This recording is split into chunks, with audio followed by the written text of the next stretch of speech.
Okay, next up we have offensive line coach Geep Wade. If you could, same as before, introduce yourself so Coach Wade can start putting names with faces. Kelly, get us started. I'm Kelly Quinlan. I work for Rivals.com. Okay, Good to meet you, Coach. You have the probably toughest assignment of the new coaches, working for the former offensive line coach as an offensive line coach. Kind of what's that experience been like? What made you decide to come to Georgia Tech? Well, I've known Brent as a friend for about 10 years, and when I was at Marshall, he was at Central Florida, and I've always followed him, always ran into him in spring recruiting, always respected him, and then, when he beat Pittsburgh, I texted him, heck yeah, good for an O-line guy to, go get a win the way it should be done, toughness.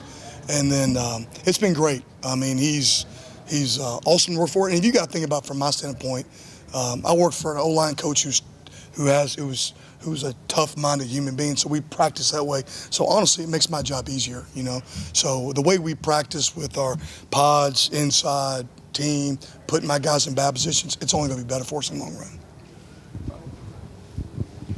You have a group of 5 guys that started games last season, but I imagine one of the goals is to develop some good depth.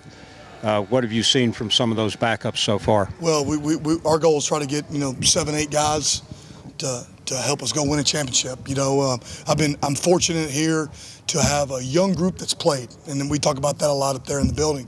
So I've got a lot of guys with some experience.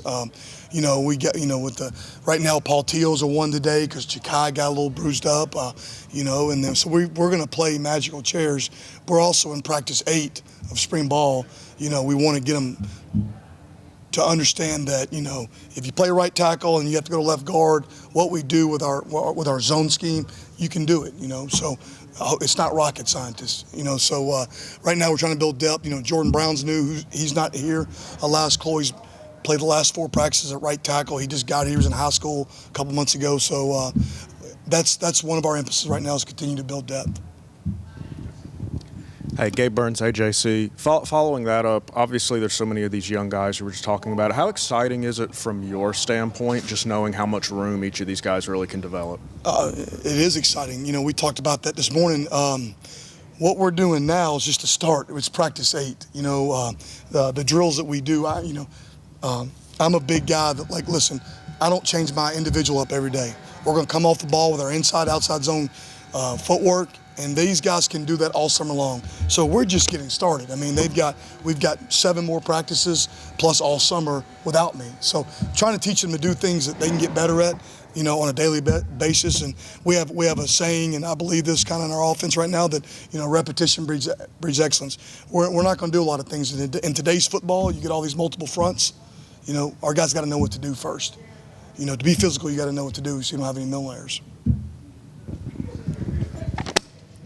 Brent talked about Weston Franklin kind of making a jump, and some of the other kids have as well. Just how important is that at that center position to have some leadership and a guy kind of taking some charge, and what have you seen from him? It's huge. That position's huge. We put a lot on that position to run and reach, to block back, to make calls. And the thing about spring is you're not game planning, so you're seeing everything.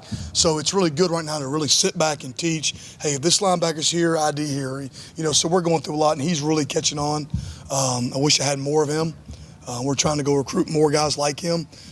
What I'll say about him and Joe Fusel is those guys benefited from AJ in the weight room and got a lot stronger, got twitchier. When you get stronger, you get twitchier. When you're twitchier, you become a better football player with hat speed. So Joe Fusel, to me, is a different player this year because of the work he put in the offseason. You've got a player in Jordan Williams who's the most experienced in the room. He's played a lot of tackle. Now he's moved inside. Do you feel that position is better suited for him, or you're still going to look at him at both places? Well, right now we'd love to keep him inside, but he moved out today, and it shows his versatility and that he is an experienced football player. Right now, and in my mentality of spring, I just want to coach him up. You know what I mean? Whether I got the next man up mentality as a coach, you can't worry about it. So right now, I want to teach our brand, our toughness, our footwork, our mentality, but during the season, we've got to have, okay, if this happens, he goes here, because we always got to be able to put our best 5 and have some interchangeable guys, and he could be that guy. Same thing, we'll do a few more for Coach. Could you just share with us your kind of early impressions of Buster Faulkner and what he's going to do for this program? Buster's a high energy, high demanding guy. I've known Buster for 10 years. I was with him at Middle for 3 or 4 years, and you know, he's gone on and done great things, and so glad to be back with him. We have a trust factor. We believe in each other.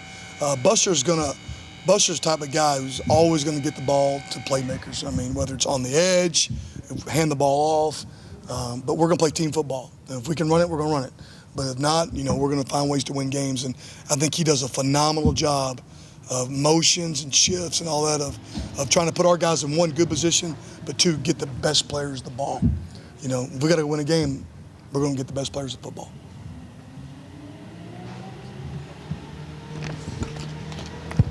I was just curious about a couple of the younger guys. Tyler Gibson played a little bit last year, and then Brandon Bestat, we haven't seen him yet, but he'd probably be your backup center. Just kind of what are you seeing from those guys? Those guys, I mean, Tyler Gibson's got all the ability that you want. You know, he played against Florida State, and you watch the film, and you're like, wow, he can move.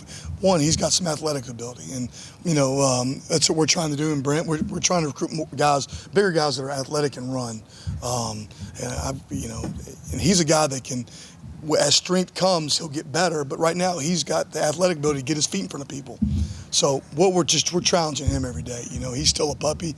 He's a puppy, you know, mentally at times, and mental errors and stuff. And so, you know, every day for him, every rep, every walkthrough is big for him. But he's got a high ceiling, you know. So now it's our job to get that out of him. And Brandon's a worker. Brandon comes to work every day. He's hard on himself.